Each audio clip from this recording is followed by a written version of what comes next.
कि ये राजाओं का राजा है और उसने बोला कि ये केसर को कर मत दो। इसने ये भी बोला कि ये पापों को क्षमा करने की क्षमता रखता है। महोदय, इसने बोला कि वो जीवित रोटी है और ये भी बोला है कि इस मंदिर को नष्ट करो और इससे मैं 3 दिन के भीतर में बनाऊंगा। इसने ये भी कहा कि वो शैतान की शक्ति से बीमारों को भी ठीक करता है। इसने ये भी कहा कि इसने शैतान की शक्ति के साथ शैतान को भी बाहर निकाल दिया।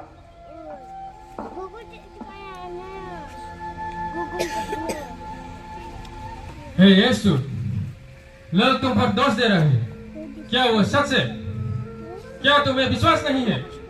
कि मुझे तुम्हें छुड़ाने की शक्ति है? इसे मेरे पास ले आओ।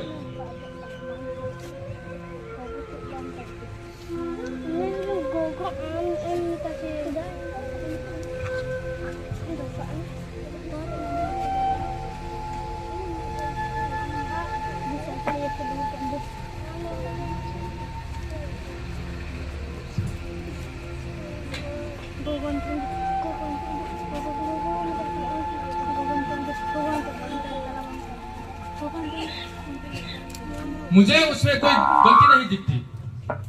अभी मेरे पास कुछ करने के लिए नहीं है। तुम लोग जो चाहो वो करो। इसे क्रूस दिया जाए, इसे क्रूस दिया जाए। बराबस को रिहा कर दिया जाए। बराबस को छोड़ दो। अभी प्रथा के अनुसार साल में एक मुजरिम को जो बंदीगृह में है उसको रिहा दिया जाता है। जानता की मांग के द्वारा बराबस को पिलातुस के सामने लाया जा रहा है।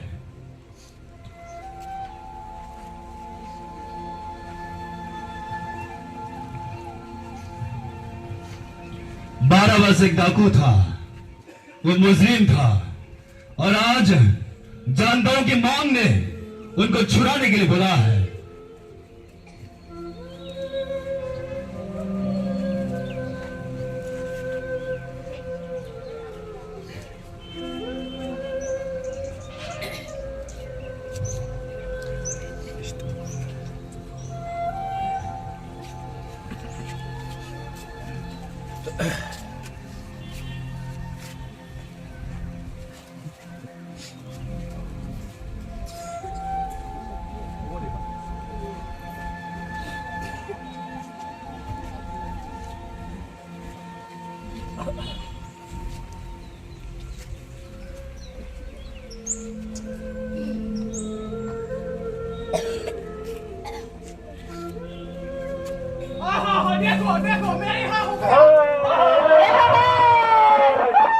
बराबस जिसुआ थैनानै थोनाय मोनदों। जों नोंखौ खुलुमो खृष्ट, नोंखौ बाख्नायो।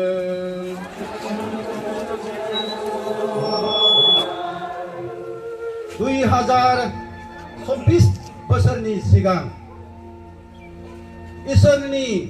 मिशनखौ जाफुंहोनो थाखाय जेब्ला मानसि माहारिया पापजों गोदोनानै बे संसाराव इसोर आरो मानसिनि गेजेराव मोनसे सोमोन्दो गैयै बायफ्लेनाय जादोंमोन। नाथाय इसोरा गावनि बे सोरजिनाय फिसाफोरखौ बोखांफिननो दिनै बे सोरगोनिफ्राय समायना रमायना बे जायगानिफ्राय गावनि सासेल' फिसाखौ बे संसाराव जोंनो हरबाय आरो बियो दिनै दाबिदनि बंश'आव जोनोम जानानै मानसिनि थाखाय गोबां खामानि मावदोंमोन। नाथाय बै समनि रमान सम्राटफ्रा आरो बिनि सुथुरफ्रा बिनि मोजां हाबा मावनायखौ सिनायनो हायिखाय दिनै बेखौ बायदिसिना गाज्रि गाज्रि फाव फान्दायनानै आरो राजा महाराजा पण्डितफोरनि गासैफोरनि बिसाराव बेखौ फेलें खालामहोनानै दिनै मानसिनि बे थैनायखौ फेजेनदों। मानोना आदम आरो हेवानि थैनायनिफ्राय सोरगोआ थांखे जाबायमोन, रावबो नाबिफ्रा बेखौ खेवनो हायाखैमोन, जिसुआसो हादोंमोन। दिनै बे जिसुआ सोरगोनिफ्राय हादराव फैबाय मानो फैखो मानोना जों सोरगोआव थांनो थाखाय बियो मानो दुखु जानांखो जाहाथे जों सान्थि रायजानो हायो बियो मानो दिनै थैनो थांदों जाहाथे जोङो थैयै बादि बेनिखायनो आं खावलायो ख्रिस्ट' सिबियारिफोर फै जों जिसुनि बे दुखुखौ जोङो एसे जों मदद होनि आरो बेजों लोगोसे गासैबो पापफोरखौ जोङो गिदिर फिसा जों दौरिनि सिगाङाव जों गथायदिनि जाहाथे जों थैनायनि उनाव सोरगो मोननाय बायदि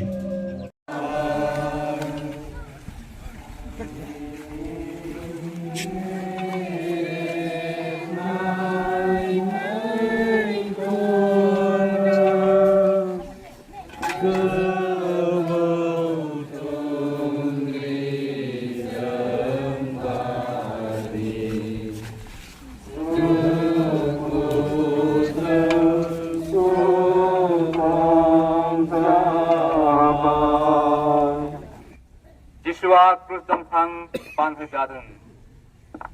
정는 그 굴마 그리스도는 그 바스나여 너는 정니 그 설부서 퇴는 좀 하소서 그리스도 지배하리 아야 바시자 공방에 비고는 나오면 정은 늑지제가 도부이바이 아베 늑지제가요 지수는 그리스도 본반에 정루등 지수코 사복등 부부리다. 내 사보가 서른이 겉파 반하잖아요. 내 사보가 일로발로 겉파 설등 반하잖아요. 내 사복등은 지수코 이시방 부글바이. बेनि मोदोमफ्रा बायग्लिजोब्बाय आरो लोगोसे बिनि मोदोमा गाराय जाजोब्बाय बे गाराया 5,480टा जों मोननो हायो आरो बे दुखु जिसुआ दिनै बे क्रुसखौ जोंनि पापनि थाखाय बारनांदों आरो बे क्रुसखौ सेदा दंफांजों बानायजानाय आरो बेनि गोलावा 4 मिटार गुवारा 2 मिटार आरो बेनि गिलिरा 165 पाउन्ड अर्थात 75 केजि बेसेबांबा गिलिर बे क्रुसखौनो जिसुआ बुग्लिजानानै दिनै बे क्रुसखौ फाफ्लियाव बानहोजादों बेखायनो बे क्रुसआ जोंनि पापनि थाखाय जोङो बे पापआव गोग्लैनानै जिसुआ जोंनि थाखाय गावनि थाखाय नङा गासै खामानिफ्राव मावाखैबा मावफुङाखैबा जों बेखौहाय दिनैनिफ्राय थांखि लानांगौ आङो दिनैनिफ्राय मोजां जाथिगोन होननानै आरो जोंनि हादराव गिलु बालु आसाम हादराव गिलु बालु जिहकल जाते मारो उसको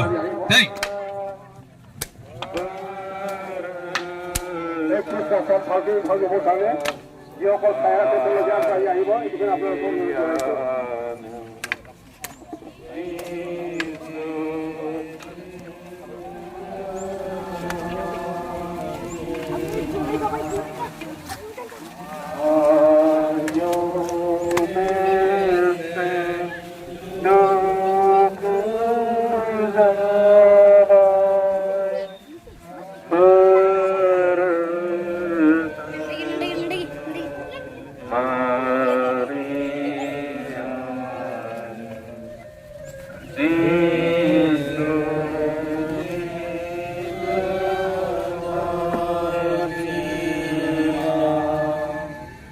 जिसुआ क्रुसनि सिङाव खनसे गोग्लैदों जों नोंखौ खुलुमो ख्रिस्टआ नोंखौ बाख्नायो मानोना नों गावनि गोथार खुसानि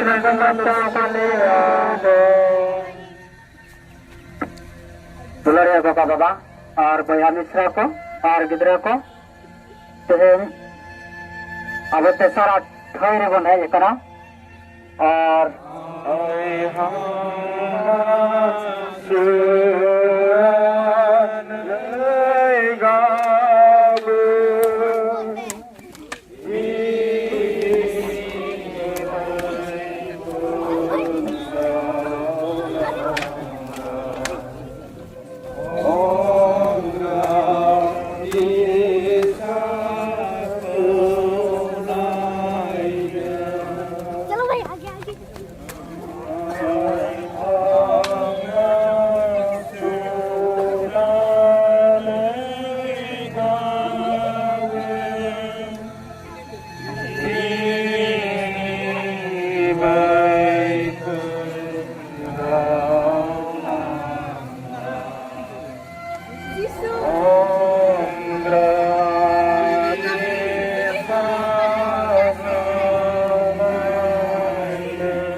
Berarti jaga Yesusआ गावनि बिमाखौ लोगो मोनदों जों नोंखौ खुलुमो ख्रिस्ट नोंखौ बाख्नायो मानोना नों गावनि गोथारखौ थैनायजों आदरखौ संहोबाय Kristus sibiayi अनजाग्रा आइ आफा बिदा फंबाय बिब' बिनानाव नोंथां जों फैयै दायो ब्रैथि जायगायाव सफैबाय ब्रैथि जायगायाव जों नुनो मोनदों जिसुआ गावनि बिमाखौ लोगो मोनदों बे समाव जोंनि प्रभु जिसुआ जोंनि इसोरा गेरेबसिननानै बिनि फाफ्लिया गाराय जादों गेरेबसिननाय फाफ्लियाव जिसुआ गिलिर खुरखौ बाननो गोनां जादों जिसुनि बे गेरेबसिननाय फाफ्लिया नोंनि आंनि मावनाय पापनि थाखाय आंनि आरो नोंनि गोरोन्थिफोरनि थाखाय जिसुआ इनायनो गावनि फाफ्लियाव गिलिर बे पापनि बिबानखौ लाबाय आरो बे समाव जिसुनि फाफ्लिया गेब्लेदों गाराय जादों गिलिरनिफ्राय गिलिरसिन मोनदों जोंनि पापफोरनि थाखाय जोंनि प्रभु जिसुआ बे समाव थांबाय थानाय समाव आइ मारियामखौ जिसुआ लोगो मोनहैदों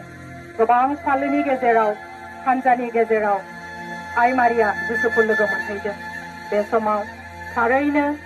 आइ मारियामनि गोरबो बिखाया गोबाव थुंग्रिजों सुखावनाय बायदि गावफ्लेदों मानोना सिगांनो जिसुआ आइ मारिया बुंजाखादोंमोन सासे धोरोमिया सिमियन मुंनि सुबुंजों सासे बासायगिरि जाय बासायगिरिया गावनि इजराइल जातिखौ बासायगोन आरो सैनांगोन आरो बे समाव आइ मारियामनि मैखुना गोबाव थुंग्रिजों सुखावनाय बायदि गावगोन होननानै भबिष्यतबाणी खालामनाय बादिनो बे ब्रैथि स्टेशनाव जाफुंबाय आरो बे लिरनाय दङ लुकासनि 2:34 आरो 35 सिरियाव दिनै अनजाग्राफोर आइ मारिया आरो जिसुआ मेगनजों मेगन नुलायदों नाथाय रायज्लायनो हायाखै बे समाव आइ मारिया गावनि गिलिर दुखुजों गावनि गोरबोआव जिसुखौ नाजावजेननायनिफ्राय जोनोम होनाय गेदेर गोलाव खालामनाय फेदेरनाय फोलावनाय सोमोनांथाव खामानि मावनायसिम बे गासै जाथायफोरखौ बे गासै सिनारिफोरखौ आइ मारिया गोसोखांदों नाथाय बुंफुंनो हायाखै सानदों आइ मारिया गावनि फिसाखौ बिखायाव बजबनानै लानो जिसुआबो सानदों गावनि बिमा मारियामजों गोबानानै थानो नाथाय बे जाफुङाखै मानोना बे इसोरजों बुंजाखानाय बे जानो गोनां गासैबो आफा इसोरनि लिरजाखानाय अनजाग्राफोर जोंबो दिनै बे दुखुनि समावहाय जोंनि बे हादराव खामिनाय समावहाय जोंहा गोबां दुखु दाहा दङ गावनि न'खर खुंनायाव गावनि गथ' गथायखौ फेदेरनायाव मोननाय दुखु दाहा गावनि फिसायखौ मोजां लामाजों लांनायाव मोननाय दुखु दाहा गावनि मण्डलिखौ धोरोमनि लामाजों दैदेनलांनायाव मोननाय दुखु दाहा गावफ्लेनाय असान्ति गोसो आरो गावनि मावनाय दांनायजों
बाथि जायगा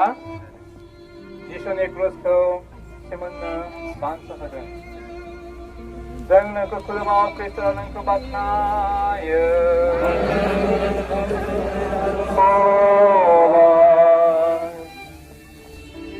ख्रिस्ट सिबियारि आइ आफा बिदा फंबाय बिब' बिनानावमोन जोङो सेथि जायगानिफ्राय फैयै बाथि जायगायावहाय सफैबाय बे बाथि जायगायावहाय जिसुनि जों खोनानो मोनदों जिसुनि क्रुसखौ सिमननो बानस'दों होननानैहाय। अनजाग्राफोर, बे जिसुआ जोंनि पापनि थाखायहाय बे संसारावहाय जोनोम जाफैनानैहाय दुखु खस्थ' सैनानैहाय गावनि गेरेबनाय मोदोमखौ लानानैहाय क्रुसखौ बाननानैहाय फैयै फैयैहाय बाननो हाया जादों बे दुखु खस्थ'खौहाय। बेनिखायनो सानथ्रिफ्रा जिसुनिफ्राय बे क्रुसखौहाय एंगार होनानैहाय सिमननो बानस'होदों। अनजाग्राफोर, जों बे संसारावहाय जिउ खुंनायनि बेलायावहाय अनेक बेबायदिनो बिभिन्न धरननि दुखु खस्थ'फोर जोंनियाव फैयो आरो बे दुखु खस्थ'फोरखौहाय जोंनि क्रुसखौ जोङो लानानै थाबायलांनायावहाय समाव जोंहा लोरबां जानानैहाय जोङो बे दुखु खस्थ'खौ सैनो हाया जायो। जोंनो बेनिखायनो जोंनि न'खरनि मानसिफोर बे दुखुखौ सैनो थाखाय जोंनो न'खरनि मानसि, जोंनि परियालफोर, जोंनि समाजनि मानसि, जोंनि गिर्जानि मानसि नांगौ। बेनिखायनो जोङो सुबुंफोर सोरबाफोर जोंखौ हेफाजाब होनो थाखायहाय आवगायदोंब्ला जों गोसो गुरैहाय खुगाम गोसोखौ गारनानैहाय जोङो बे हेफाजाबखौ लानो रोंनांगोन आरो बे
दथि जायगा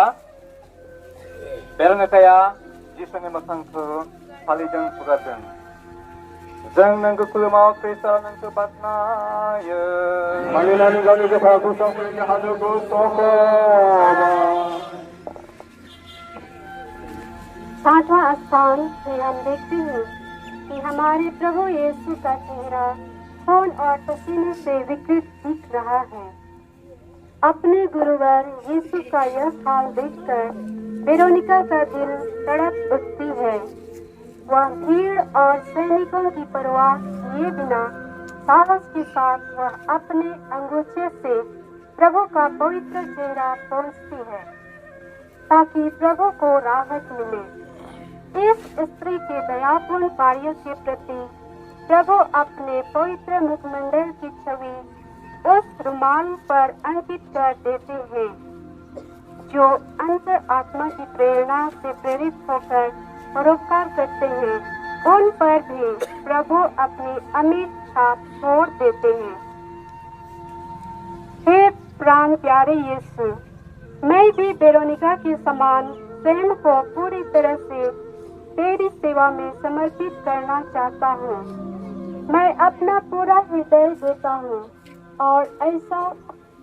आप ऐसा शक्ति दे कि हम आपके दुख भोग की निरंतर याद करके अपने पापों से घृणा करें और अपने पड़ोसियों के प्रति और अधिक दया और प्रेम दिखाएं।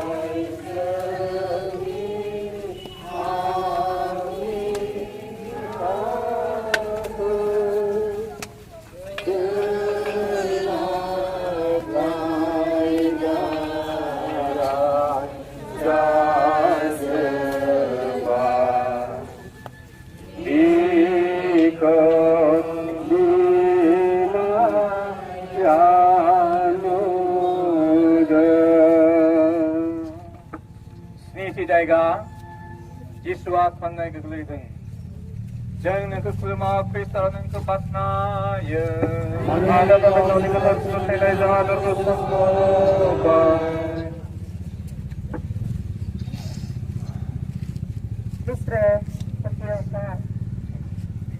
Krisda Patiaukan Bapak Bapak Boyha Misra Ar Ketik-ketik Gidra Tobe Nit niya oktere Abu pun niya let kena Katolik Patiau likate Abu do Bundisir wulet kan Jisu Mesih juat etahekan oktere Ukalika haron Abu akai ku lagi te Terus latare hinderlen Ona pun disir wulet selete Dihin Abu tertiran banwaku Noa Sonot sekul bar Patak pun terhau ka Noa sekul barre Abu do Una duk disir wulet selete Dihin Terusor jatra pun terhau ka Anua jatra re Dihin abu Disumasi sungete Talam-talam te Noa Iya ya thai pun hejakan Arbun nyelek kan Noa thai re Disumasi Taklau dikanku, hilau dikanku, ar, adi haram kosto kate abu lagi, ayah hamal, terus go kate noa thudi dharti re hindolina. Imaya isan kaulaina saidu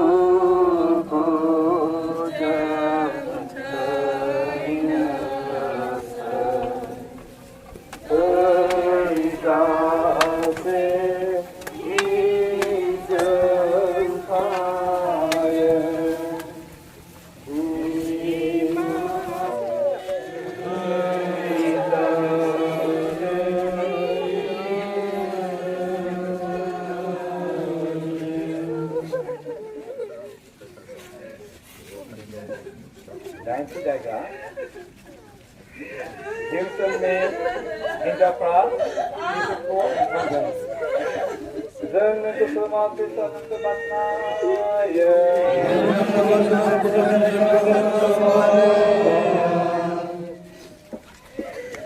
दाइनथि जायगा ख्रिस्ट'जों बायजानाय ख्रिस्ट'नि थैजों बायजानाय आंनि अनजाग्रा Christ' सिबियारि नोंथांमोन जों दायो दाइनथि जायगायाव सफैबाय दाइनथि जायगायाव जेरुसालेमनि हिनजावफोरा जिसुखौ अनखांदों दाइनथि जायगायाव जेब्ला जेरुसालेमनि आइजोफोरा गाबदों अब्ला जिसुआ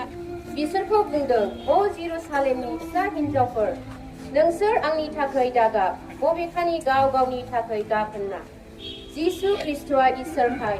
बे खोथाखौ मिन्थियोमोन बिनिखायनो बियो बे बाथ्राखौ बुंदोंमोन जों दिनै बेयाव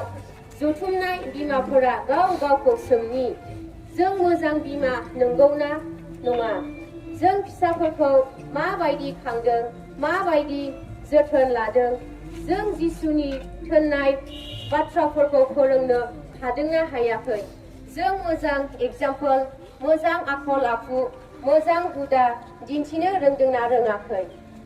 गंसे मोजां गोगोम न'खर न' लुनोब्ला गोगोम खुन्था नांगौ बेबादिनो गोगोम गोजोन न'खर दानोब्ला गोगोम बिमा नांगौ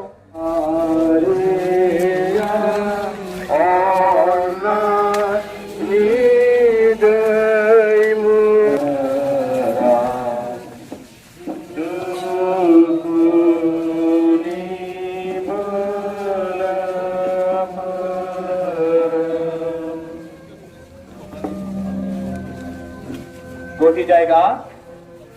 Yesua Patham Buridun Jangan nengku kelima Krista nengku pasnaya Padahal kau nengku kita berinya jangan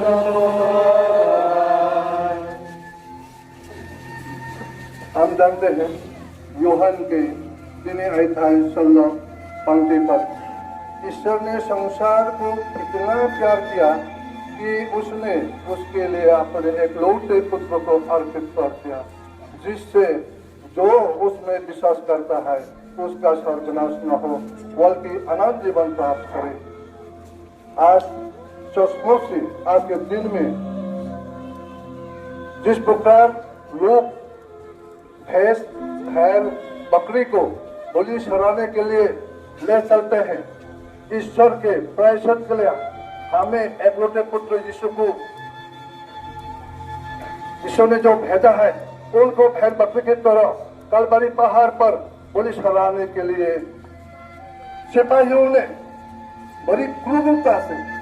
बड़ी निर्दयता से, बड़ी बेरहमी से पूरे लगाकर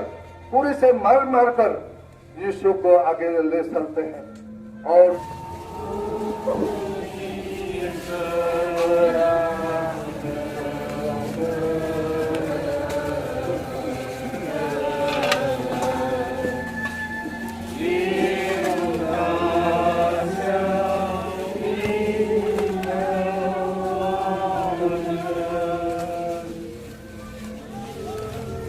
की जाएगा यीशुनि सिखौ नुदों जों नोंखौ बाख्नाय जों नोंखौ खुलुमाव पेट्र नोंखौ बाख्नायो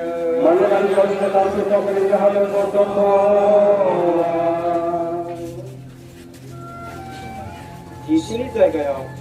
यीशुखौ दावहा नांग्राफोरा बावनायनि जायगायाव लाङासै, अनजाग्रा यीशुखौ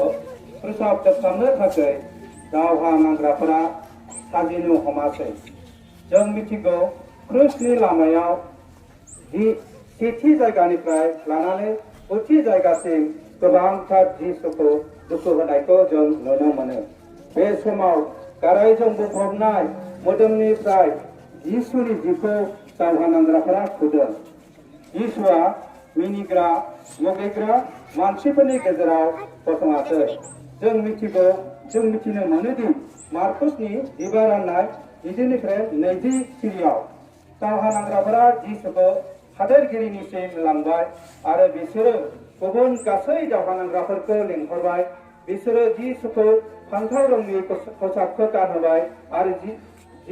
आरो सुनि मुकुट हमहोबाय आरो खुलुमनानै बेबायदि ठाट्टाजों बुंबाय, गोजोन्थों जुदायारिनि राजा। बिसोरो लावथिजों खर'आव बुदों, मुजुर देरदों आरो हांसो फरायनानै गंग्लायनानै खुलुमदों। बिजों बेबायदि हाजि दावखांनानै दावहा नांग्राफोरा बिनो गानहोनाय फान्थाव रंनि खसाबखौ फुनानै बिनि गावनि खसाबखौनो गानहोफिननाय आरो बिखौ क्रुसाव दोथाबनो थाखाय दावहा नांग्राफोरा बाहेराव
जायगा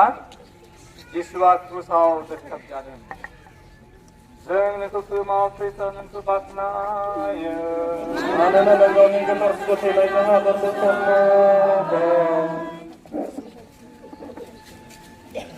Doy gopar buya mistaku, niya okrabubun kedarak na gelmi thoire, anwa gelmi thoire tihin jitu, to kurus liku khel jala dikana. सिपाही को तो जिसु पुरुष को तोह के दिखान जिसु तो आया पिए पियर के दा अबू बंटा बुल लगे जिसु तो आया दुलड़ ती पियर के दा uduk kita, uduk budai je ini apa lagi jiwin alaya. Sebaik tu do bin dayate जलो इधर पुरुष को हिंदला दिखना आज पुरुष को सुजी कहते हैं और तेरे को बीच किदा अड़ी मराम पोस्ट होते उन्हीं गोजे को मेन किदा अब उन्हें बोल होदिस लिखा ये ईश्वर सिर्जवान मनवा उन्हें हपन ये को गोजे कना जिसो देखन अबुर यांग ये होदिस होगान ताहे कना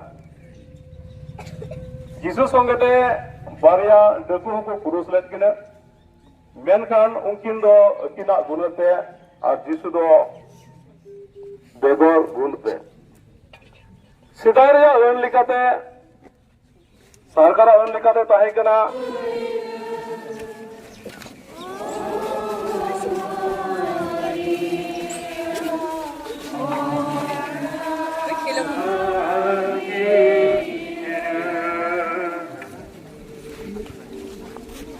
दिनै जायगा जिसुआ सुसाव फैदों जों नोंखौ खुलुमाव खृष्ट नोंखौ बाख्नायो खालि गालि गोथां खृष्ट फैजाहानो गोसोखौ महिला अनजाग्रा खृष्ट सिबियारिफोर जों फैनानै बे क्रुस लामायाव गिरिनि जायगायाव सफैबाय महिला ये तुम्हारा बेटा है पुत्र ये तुम्हारा माता है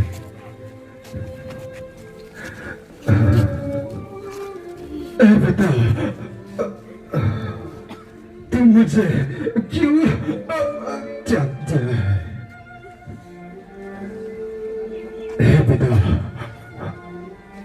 इन्हें माफ कर दे इन्हें नहीं जानते ये क्या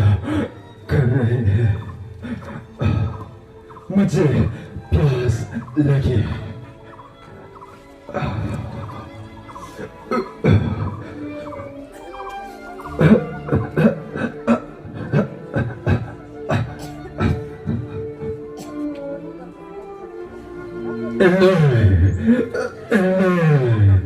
lama sabatane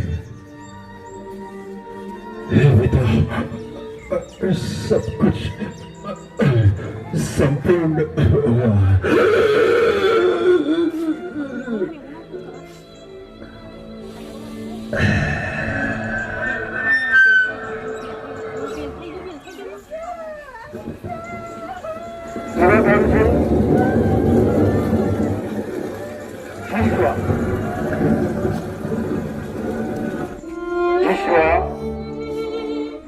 जीने की जगह गावनी जिउखौ बावो कृष्णजों अनजानाफोर सासे बेमारि बिफाया गावनि साबा गथ'फोरखौ बियो जोनोम होनानै खांबोगासिनो दङमोन गोलोम बोथोरनि सममोन बे समाव बिराद अखा हादों दैबाना जादों बिदिनो खान्थाल फिथाइ जादों फिसाफ्रा लोगोफोरजों लोगोसे ज' ज' खान्थाल फिथाइ जाखांनानै जेब्ला दै जिङाव आखाइ सुनो थांदों नाथाय बे समाव सासे गोरलै गथ' 4 बोसोरनि गथ'आ अन्थाव बाथाव आखाइ सुनायावनो दैजों बुखारलांजाबाय गोबां मानसिफोर नुहरबाय गोबाङानो बुंबाय हनै आमुथिया दैयाव गोदौलांबाय नाथाय बे समाव बिफायाबो लोगोसे दङमोन अब्ला जितुनिखि आमुथिया दैयाव गोदौलांबाय होननाय लोगो लोगो इसेबां दाहार दै इसेबां गुवार दै बे समाव जुदि बिफाया सहायख'नो हायैनि बियो गावनि फिसानि थाखाय दैयाव बारसोमबाय देहाया लोरबांब्लाबो बेमारिब्लाबो बियो गावनि फिसाखौ बासायनो थाखाय जेब्लानाखि दैयाव बारसोमनानै सानस्रिनानै एकदम बेसेबांबा गुवार दैखौ बारलांनानै जेब्ला फिसाजोआ माब्लाबा दै सिङाव फाखनजों गोदोदों माब्लाबा सायाव जाखांदों बेबायदिनो जोंनि फिसाया बेसेबांबा गोजानाव दावगालांगासिनो दङ नाथाय बे समाव गावखौ मा जागोन बिफाया जेतुके सानाबालानो फिसाखौ साननानै बियो एकदम सानस्रिनानै गथ'खौ गेले थेने बियो जेतुके मा खालामबाय हमखांबाय आरो बोरियाव गथ'खौ थिखांहरबाय जेब्ला गाव बोरियाव गाखोनो नागिरो नाथाय बे समावनो बियो जेतुके थुरि हाग्रायाव हमदोंमोन नाथाय थुरि हाग्रायाव हाब्राङाव हमनाया हाब्राङा गिसिखानानै मेंग्लिखानाय देहाया बे दैयाव बुखारनानै उनाव बे गथ'नि थाखाय गावनि जिउखौ बियो बावनो गोनां जाबाय अर्थात थैनो गोनां जाबाय खृष्टजों अनजाराफोर जोंनि बासायग्रा प्रभु जिसु ख्रिस्टआबो जोंखौ उद्धार खालामनो थाखाय बे संसाराव जोंखौ पापनिफ्राय बासायनो थाखाय मानसि महर लानानै फैदों बे जोंनि बिफा बियो सोरगोनिफ्राय फैनाय बियो दरखार गैयामोन जोंखौ बेबायदि खस्थ' खालामनायनि गेजेरजों उद्धार खालामनो थाखाय मानोना बिफा इसोरा बेनो मोनसे बिथोन होदोंमोन बेनो जाहैबाय अननायनि थाखाय जिसुआ फोरबोआरि संसाराव फैदों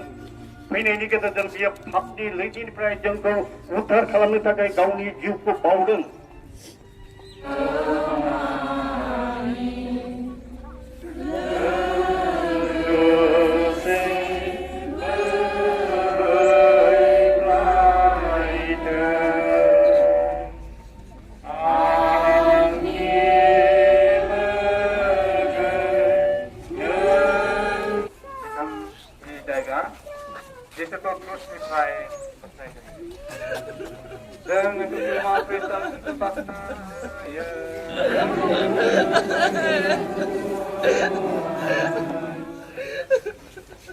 इस गिरवा स्थान में हम देखते हैं कि यीशु क्रूस पर से उतारे जाते हैं और उस दुखित माता की गोद में उसे रख देते हैं। यह है यीशु और माँ मरियम के जीवन की सबसे अधिक चोट और दुख का स्थान है। यीशु की माता ने एक लौटे पुत्र की मारा हुआ शरीर को ग्रहण करते हैं अपने गोद में जिन्होंने दूसरों के लिए अपने जीवन को कुर्बान किए हैं। माँ मरियम शुरू से यीशु के साथ विश्वास में यात्रा किए हैं और अंतिम तक उसके साथ निभाया है और यहाँ पर हम देखते हैं माँ मरियम अपनी गोद में यीशु को रखते हैं। हमने देखा है कि माँ मरियम की शक्ति और उसकी कठिन हृदय जिन्होंने अपने पुत्रों के मरियम शरीर को अपने हृदय के पास रखते हैं यह तभी हो सकती है जब हमारे दिल सिर्फ प्रभु के प्यार से भरे होते हैं